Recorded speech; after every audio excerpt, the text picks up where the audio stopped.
જો મિત્રો આપણે ગયા વખતે 11મી પાઠની મુખ્ય બે ક્રિયાઓ પૂરી કરી. એક તો વનસ્પતિ કેવી રીતે પાણી શોષે છે, જળ શોષણ, અને બીજી ક્રિયા આપણે પૂરી કરી એ શોષાયેલું પાણી મૂળ દ્વારા કે મૂળમાંથી પ્રકાંડ અને પર્ણો તરફ કેવી રીતે રસારોહણ પામે છે. હવે આજે આપણે ત્રીજી ક્રિયા શીખી રહ્યા છીએ, જે પાઠની છેલ્લી ક્રિયા છે, એ છે બાષ્પોત્સર્જન. એ શબ્દના અર્થ પ્રમાણે વનસ્પતિમાંથી વધારાનું પાણી હવાઈ અંગો દ્વારા બાષ્પ સ્વરૂપે દૂર થાય એને કે બાષ્પનું ઉત્સર્જન, બાષ્પોત્સર્જન. આપણે બાષ્પોત્સર્જન શીખીએ એની પહેલાં બાષ્પીભવન અને બાષ્પોત્સર્જન એકબીજાથી જુદા કેવી રીતે પડે એ સહેજ ધ્યાન ઉપર લઈએ. કારણ કે પહેલી નજરે બાષ્પીભવન અને બાષ્પોત્સર્જન બે સરખી જ ક્રિયા લાગે. બેમાં પાણીનું રૂપાંતર વરાળમાં થાય છે, પ્રવાહીનું રૂપાંતર વાયુમાં થાય છે. તો બાષ્પોત્સર્જન બાષ્પીભવનથી કઈ રીતના જુદી ક્રિયા છે. બાષ્પીભવન મીન્સ ઇવેપોરેશન અને બાષ્પોત્સર્જન મીન્સ ટ્રાન્સપિરેશન. તો અહીંયા આપણે ટૂંકમાં એ મુદ્દા લખ્યા છે કે બાષ્પીભવન છે ને એ ભૌતિક ક્રિયા છે, જ્યારે બાષ્પોત્સર્જન છે એ જૈવિક ક્રિયા છે. એટલે જ માટે બાષ્પીભવન એ અનિયંત્રિત ક્રિયા છે, જ્યારે બાષ્પોત્સર્જન એ નિયંત્રિત ક્રિયા છે.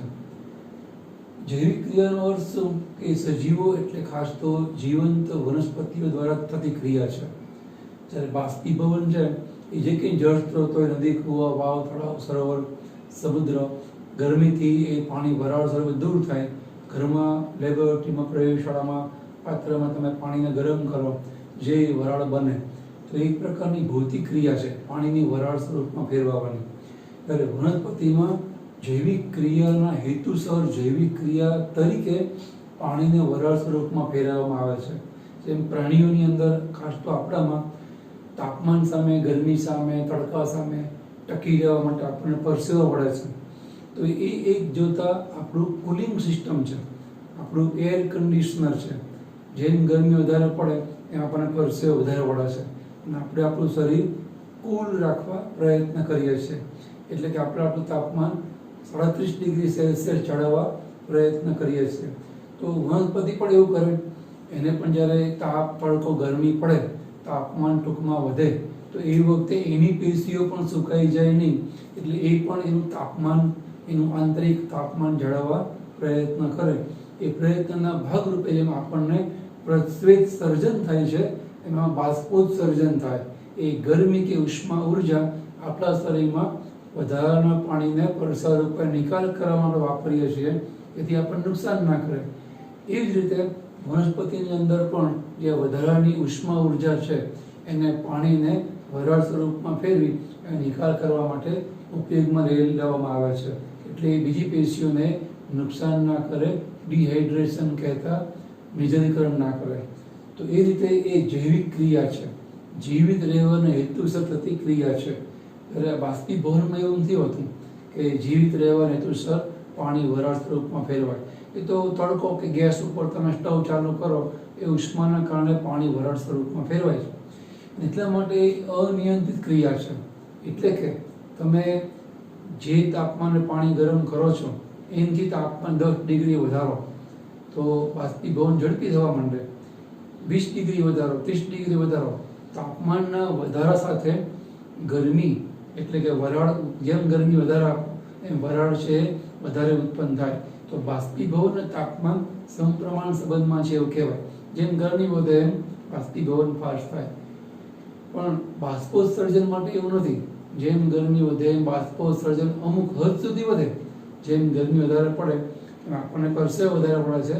એ વનસ્પતિમાં ઇનિશિયલી અમુક સ્ટેજ સુધી, અપ ટુ સમ એક્સટેન્ટ, અમુક હદ સુધી બાષ્પોત્સર્જન એટલે કે પાણી વરાળ સ્વરૂપમાં દૂર થવાની ક્રિયા વધે, જેમ ગરમી, તાપમાન, તડકો વધે.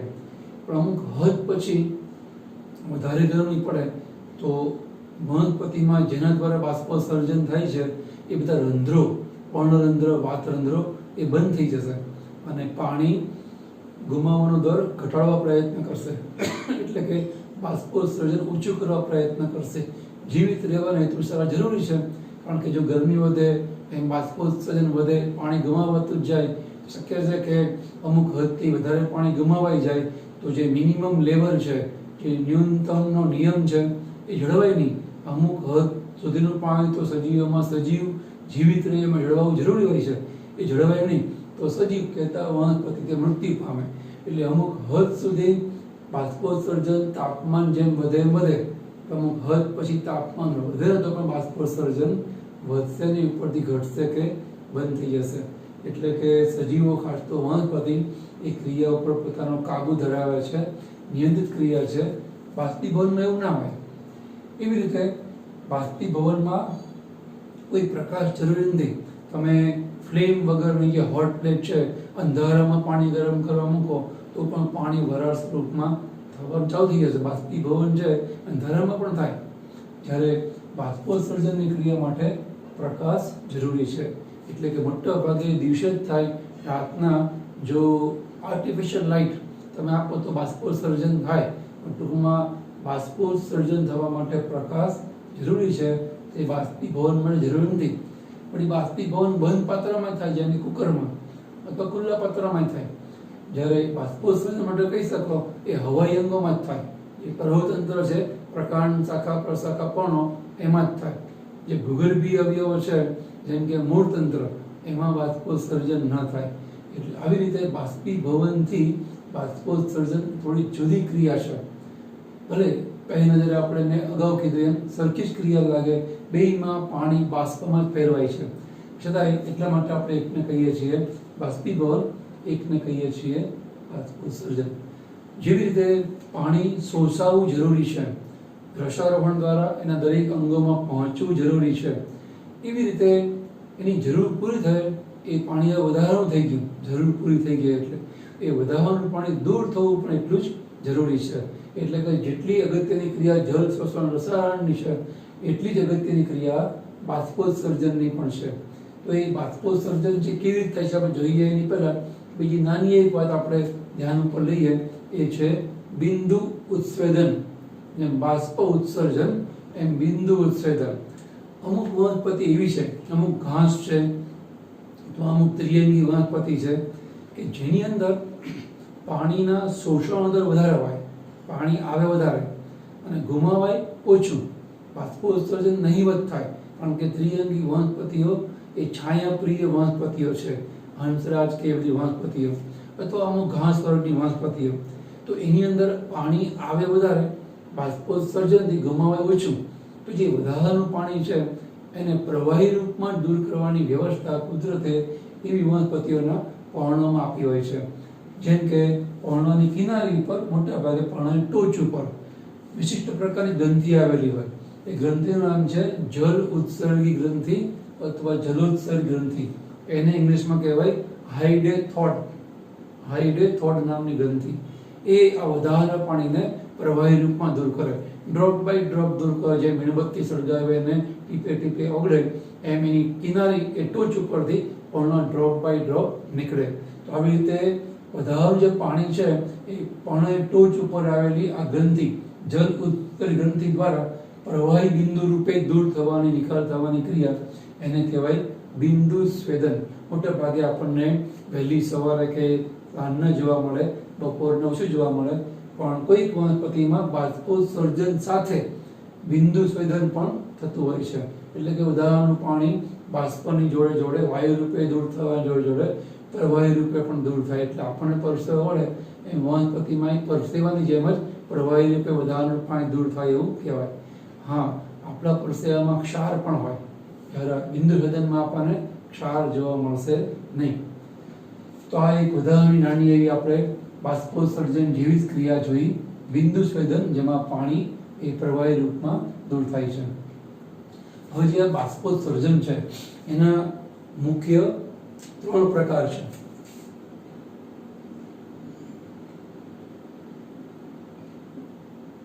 પહેલો પ્રકાર છે અધિસ્તરીય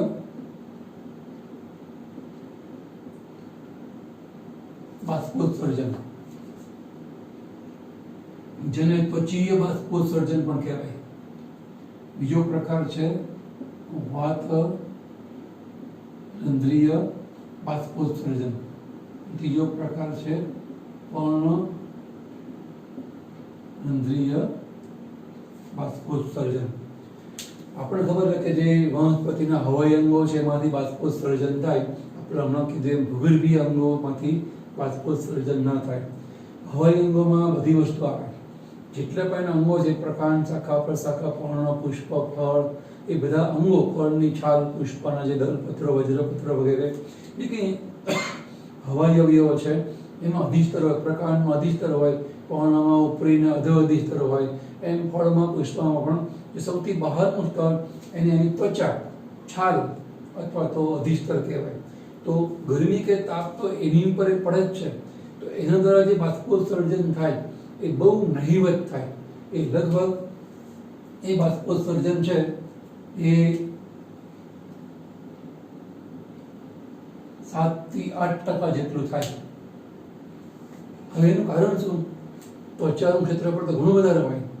જે ખુલ્લી સપાટી વનસ્પતિના હવાઈ અંગો છે એ હવાઈ અંગમાં ખુલ્લી સપાટી ઘણી થઈ જાય. બધા પર્ણોની ઉપર નીચેની બે અધિસ્તરની સપાટી, કાંડને શાખા પ્રશાખાની સપાટી, તો એની ઉપર તડકો પડે તો એ વધારે તડકાના સંપર્કમાં આવે છે. તડકાના સંપર્કમાં આવતી સપાટી ઘણી કહેવાય. તો એ બાષ્પોત્સર્જન એટલે કે વધારાનું પાણી વરાળ સ્વરૂપે દૂર થવાનો દર એ 7 થી 8% જ હોય. એટલે કુલ વરાળના 7 થી 8% વરાળ એની છાલ અથવા તો સૌથી બહારનું હવાઈ અંગનું સૌથી બહારનું સ્તર અધિસ્તર દ્વારા દૂર થાય છે. એનું કારણ એક વનસ્પતિમાં લગભગ હવાઈ અંગોની ફરતે પાણી માટે અપ્રવેશેલ એવું ક્યુટિકલનું આવરણ હોય. ક્યુટિકલ જેને આપણે ક્યુટિન અથવા તો મીડ પણ કહીએ છીએ, વેક્સ. તો એ પાણી માટે અપ્રવેશેલ છે, એટલા માટે એ દર બહુ ઓછો હોય.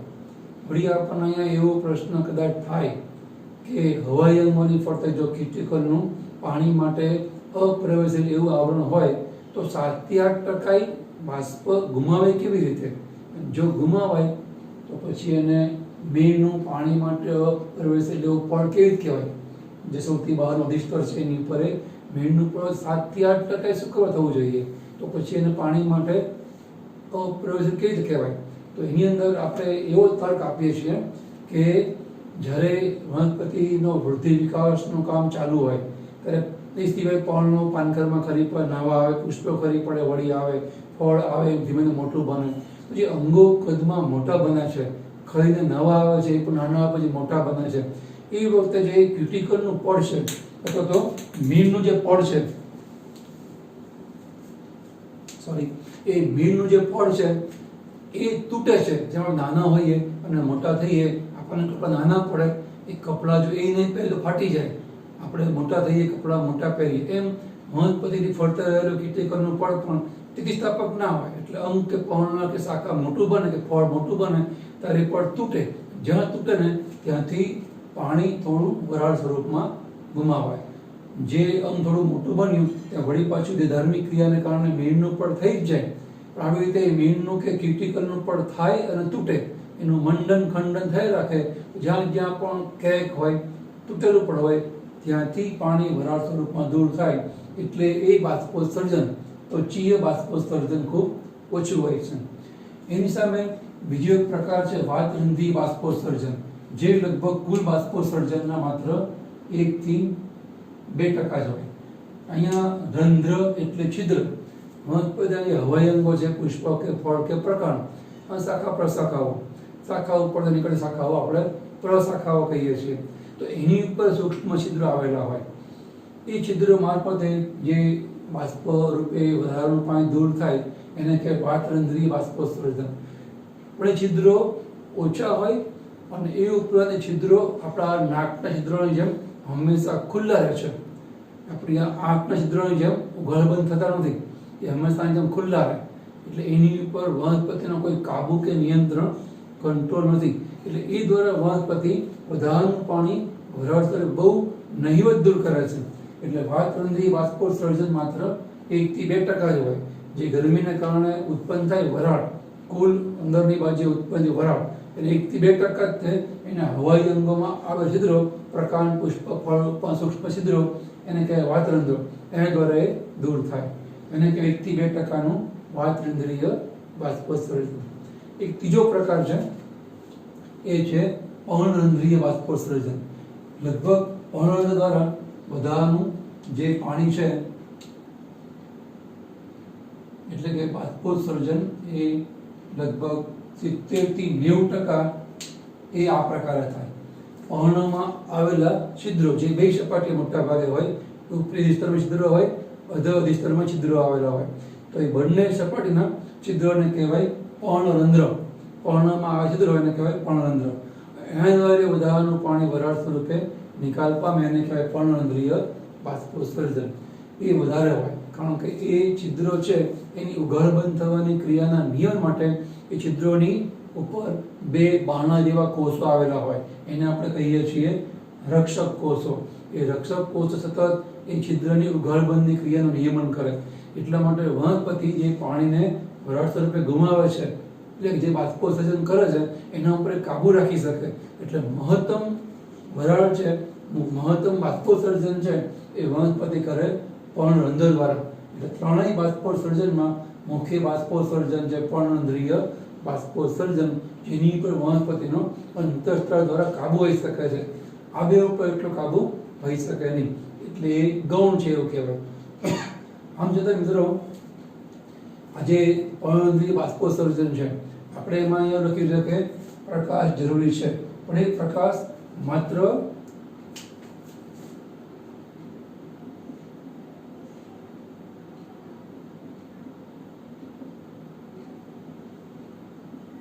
પર્ણરંધ્રીય બાષ્પોત્સર્જનમાં જ જરૂરી છે. જે આ અધિસ્તરીય અને વાતરંધ્રીય બાષ્પોત્સર્જન છે એમાં પ્રકાશ જરૂરી નથી. એટલે આજે બે પ્રકારના બાષ્પોત્સર્જન છે, એ દિવસ અને રાત ચાલુ હોય. ત્યારે પર્ણરંધ્રીય બાષ્પોત્સર્જન માત્ર દિવસે જ થાય. એટલે આ બે બાષ્પોત્સર્જન છે એ રાત્રે દિવસે અહર્નિશ રાત દિવસ ચાલુ જ હોય. રાતના આ રીતે પર્ણરંધ્રીય બાષ્પોત્સર્જન બંધ થઈ જાય તો તમને ખ્યાલ આવી જાય કે એ વખતે હવે આ બે બાષ્પોત્સર્જન જે મુખ્ય થઈ જાય. રાત દિવસ બાષ્પનું ઉત્સર્જન ચાલુ જ છે, પણ દિવસે આ મુખ્ય છે, આ ગૌણ છે. રાત્રે આ મુખ્ય થઈ જાય અને ગૌણ અથવા તો નહીવત થઈ જાય. આવી રીતે વનસ્પતિ બધાનું જે પાણી છે એ દૂર કરે વરાળ સ્વરૂપે, બાષ્પ રૂપે, એને કહે બાષ્પોત્સર્જન. એના પેલા 3 પ્રકાર જોયા. એમાં કદાચ આપણને પ્રશ્ન પૂછે કે પર્ણરંધ્રીય બાષ્પોત્સર્જન કરતાં ત્વચીય બાષ્પોત્સર્જનનું પ્રમાણ ઓછું છે, તો વૈશ્ય વર્ષા ઉલટું પૂછે કે ત્વચીય બાષ્પોત્સર્જન ઓછું છે, પર્ણરંધ્રીય બાષ્પોત્સર્જન વધુ છે. એનું કારણ કે આમાં છિદ્રો છે, આમાં સપાટી છિદ્રો નથી, આમાં ક્યુટિકલનું પાણી માટે અપ્રવેશીલ એવું પડ છે. અહીંયા આપણને રક્ષક કોષ જેવા જે છિદ્રની ઉઘાડબંધી ક્રિયાનું નિયમન કરતા વિશિષ્ટ પ્રકારના કોષ છે એ જોવા મળે છે. માટે પર્ણરંધ્રીય બાષ્પોત્સર્જન ભલે કુલ રંધ્રનું ક્ષેત્રફળ ઓછું હોય અને ત્વચાનું ક્ષેત્રફળ વધારે હોય, છતાંય બાષ્પોત્સર્જન ઓછું છે અને આનું બાષ્પોત્સર્જન છે એ વધારે છે. તો પ્રકાર જોયા. હવે જેના દ્વારા બાષ્પોત્સર્જન થાય છે એ છિદ્ર આપણે જોઈએ છીએ, એ રચના પર્ણરંધ્રની રચના આપણે અહીંયા બતાવી છે. કારણ કે અધિસ્તરીય અને વાતરંધ્રીય બાષ્પોત્સર્જન તો ગૌણ કહેવાય, આ જ મુખ્ય છે. તો મુખ્ય બાષ્પોત્સર્જન કેવી રીતે થાય એ સમજાવવા માટે પહેલા આપણને પર્ણરંધ્રની રચના સમજાવી છે અને પછી એ કેવી રીતે ખુલે અને બંધ થાય એ સમજાવ્યું છે. પહેલા આપણે જોઈએ પર્ણરંધ્રની રચના કેવી હોય.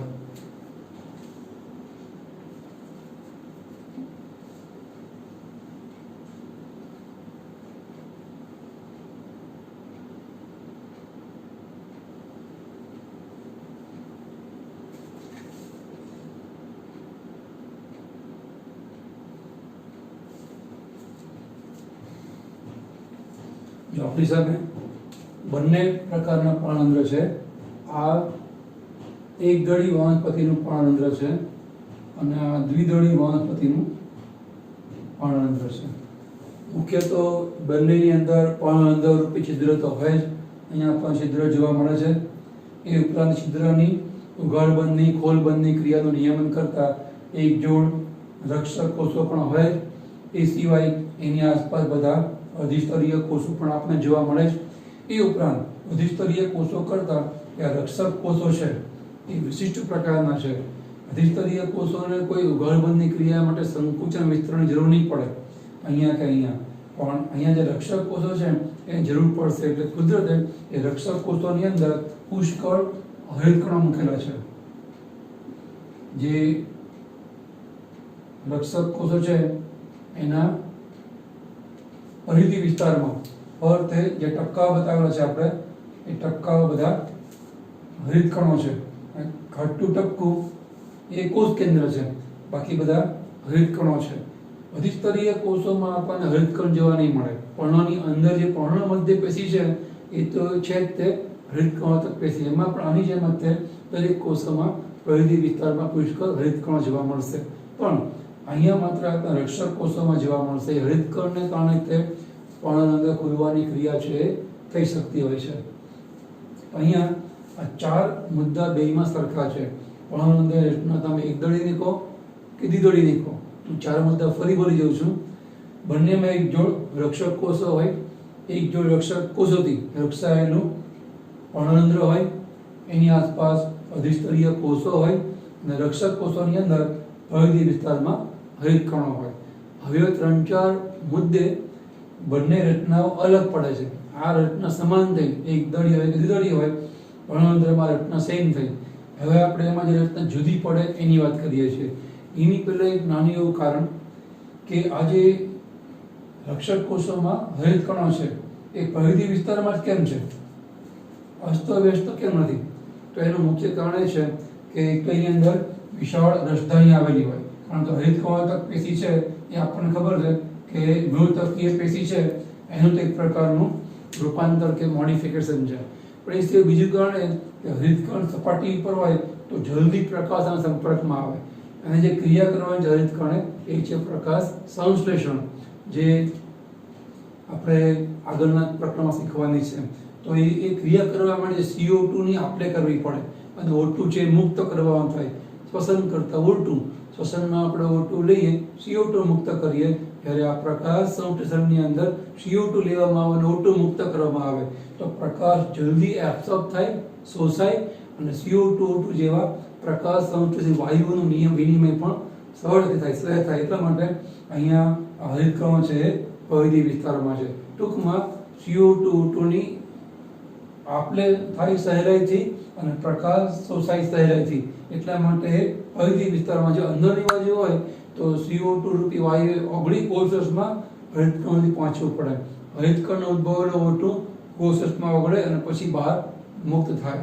એ ટાઈમ કન્ઝ્યુમિંગ પ્રક્રિયા થઈ. એટલા માટે હરિતકણો છે એ વાયુ વિનિમય સહેલાઈથી કરી શકે એટલે હંમેશા એ પરિધિ વિસ્તારમાં હોય છે. હવે આપણે જોઈએ એ 4 બાબતો કે જે બાબતે આ બંને પ્રકારના પર્ણરંધ્ર અલગ પડે છે. તો એમાં તમે જુઓ કે જો એકદળી વનસ્પતિ જેમ કે ધાન્ય વર્ગની વનસ્પતિ, જુવાર, બાજરી, મકાઈ વગેરે, એના પર્ણમાં તમે જુઓ પર્ણરંધ્ર, તેની આસપાસ આવા ડંબેલ આકારના રક્ષક કોષ જોવા મળે, મગદળ આકારના અથવા ડંબેલ આકારના. એની સામે તમે દ્વિદળી વનસ્પતિ જુઓ તો એમાં આ મૂત્રપિંડ જેવા અથવા તો કાજુ જેવા આપણને રક્ષક કોષ જોવા મળે. વાલના દાણા જેવા પણ કહેવાય, કાજુ જેવા, વાલના દાણા જેવા કે મૂત્રપિંડ જેવા અથવા તો વૃક્ક જેવા, વૃક્કાકાર. મૂત્રપિંડને વૃક્ક પણ કહેવાય, એને વૃક્કાકાર પણ કહેવાય. આ એક રીતે બે પર્ણરંધ્ર રચના જુદી પડે છે. એક દળીમાં મગદળ કે ડંબેલ આકારના, અહીંયા વાલ જેવા કે વૃક્કાકાર રક્ષક કોષો જોવા મળે. બીજું અહીંયા જે ડંબેલ આકારના રક્ષક કોષ છે એની બે બાજુએ, પાર્શ્વ બાજુએ ત્રિકોણ આકારના, બહુ નાના કદના પણ ત્રિકોણ આકારના એક જોડ સહાયક કોષ જોવા મળે. એક જોડ સહાયક કોષ. દ્વિદળીમાં આપણને એવા સહાયક કોષ જોવા મળશે નહીં.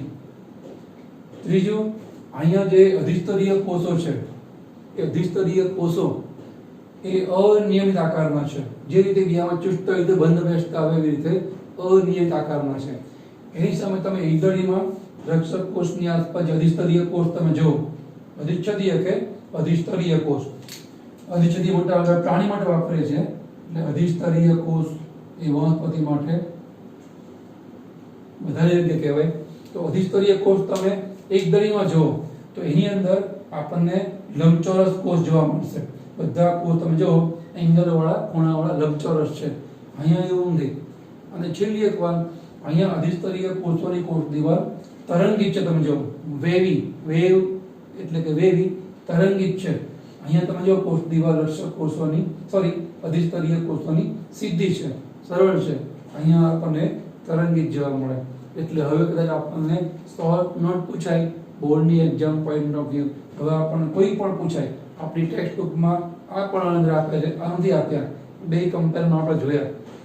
તમને ફિગર દોરી 8 મુદ્દા લખતા આવડે ને, પણ રંધ્ર રચનામાં કેન્દ્રમાં પણ રંધ્ર હોય, એની આસપાસ એક જોડ કાજુ કે ડંબેલાકાર રક્ષક કોષો હોય, એની ફરતે આપણને અધિસ્તરીય કોષો જોવા મળે. અને જે ડંબેલાકાર રક્ષક કોષો છે કે વાલ આકારના રક્ષક કોષો છે એમાં પુષ્કળ હરિત કણો પરિધિ વિસ્તારમાં જોવા મળે. એ સિવાય એક દળીમાં ડંબેલાકારના તો દ્વિદળીમાં વાલ આકારના રક્ષક કોષો હોય. એક દળીમાં રક્ષક કોષોની પાર્શ્વ બાજુ એક જોડ સહાયક કોષો હોય, દ્વિદળીમાં આપણને સહાયક કોષ જોવા મળશે નહીં. એક દળીમાં અધિસ્તરીય કોષો એ લંબચોરસ હોય છે, અહીંયા દ્વિદળીમાં અધિસ્તરીય કોષો અનિયમિત આકારના હોય છે. અહીંયા એક દળીમાં અધિસ્તરીય કોષોની દિવાલ તરંગિત હોય છે અને અહીંયા દ્વિદળીમાં અધિસ્તરીય કોષોની દિવાલ સીધી હોય છે. હવે હું 8 મુદ્દા ભૂલી ગયો. 4 સરખામણી દર્શક અને 4 એકબીજામાં તુલનાત્મક તફાવત દર્શક. અને છેલ્લી વાત કહીને આપણે આ રચના પૂરી કરીએ. રક્ષક કોષોની અંદર તમે એક વિશેષતા જોઈ રહ્યા ક્યારના કે જે રંધ્રકરણ દિવાલ છે એકદમ જાડી હોય. આ જે દિવાલ છે રંધ્ર બાજુની રક્ષકો દિવાલ જાડી છે અને રક્ષકો સિવાયની દિવાલ તમે જુઓ ને એ પાતળી છે. ડંબેલ આકારના હોય કે આવી રીતે કાજુ આકારના રક્ષક કોષો હોય. એ દિવાલ પાતળી હોય. દિવાલ જેમ જાડી એમ અસ્થિતિસ્થાપક કહેવાય, દિવાલ જેમ પાતળી એમ સ્થિતિસ્થાપક કહેવાય. જેમ રબર માથામાં નાખવાનું પાતળું હોય તમે એને પહોળું આમ કરી શકો, પણ જે રબર જાડું હોય જેમ કે આપણે પેન્સિલ લખવાનું જે ઇરેઝર વાપરે છે એ જાડું હોય, તમે એને માથામાં નાખવાના રબર કે રિંગની જેમ આટલું આમ ઇઝીલી પહોળું કરી શકો નહીં. થોડું ખેંચો તો અમુક મિલીમીટર નાનું મોટું થાય. જેમ જાડાઈ વધે એમ સ્થિતિસ્થાપકતા ઘટે, જેમ જાડાઈ ઘટે એમ સ્થિતિસ્થાપકતા વધે. અહીંયા એ જ વિધાન કામ લાગે છે કે કામ કરશે. એ દિવાલ પાતળી છે, આપણે વિજ્ઞાનની ભાષામાં એને કહીએ છીએ અસ્તુલિત દિવાલ. એ સ્થિતિસ્થાપક છે, એમાં તણાવ પણ હોય, નાની મોટી થઈ શકે. જ્યારે જે દિવાલ રક્ષક કોષોની પણ રંધ્ર તરફની છે એ સ્થુલિત છે. જાડી મતલબ એની ઉપર સ્થુલન છે, સેલ્યુલોઝ હેમી સેલ્યુલોઝ જેવા પદાર્થનું સ્થુલન છે, તો એને કારણે એ દિવાલ સ્થુલિત છે, તો એને કહેવાય અસ્થિતિસ્થાપક. સમજાય એવું છે, યાદ રહે એવું છે. સ્થિતિસ્થાપક દિવાલ અસ્થુલિત હોય અને સ્થુલિત દિવાલ અસ્થિતિસ્થાપક હોય. બે જોડે ના આવે, અસ્થુલિત અને અસ્થિતિસ્થાપક એવું નહીં બને. અસ્થુલિત હોય બહાર દિવાલ તો એ સ્થિતિસ્થાપક હોય, અને જે દિવાલ સ્થુલિત જાડી છે એ અસ્થિતિસ્થાપક હોય. પર્ણરંધ્રની આ રક્ષક કોષની રચના છે ને એ ખુલવા બંધ થવાની ક્રિયામાં ચાવીરૂપ ભાગ ભજવે છે. એ આપણે હવે નેક્સ્ટ લેક્ચરમાં જોઈશું. અત્યારે આટલું આપણે રાખીએ છીએ. આ બાબત થોડી ફરિયાદ કરી આપણે કેવી રીતે બાષ્પોત્સર્જન થવા માટે છિદ્ર એટલે કે પર્ણરંધ્ર ખુલ્લો બંધ થવાની થાય છે એ આપણે આ ફિગર દ્વારા નેક્સ્ટ ટાઈમ સમજવા પ્રયત્ન કરશું.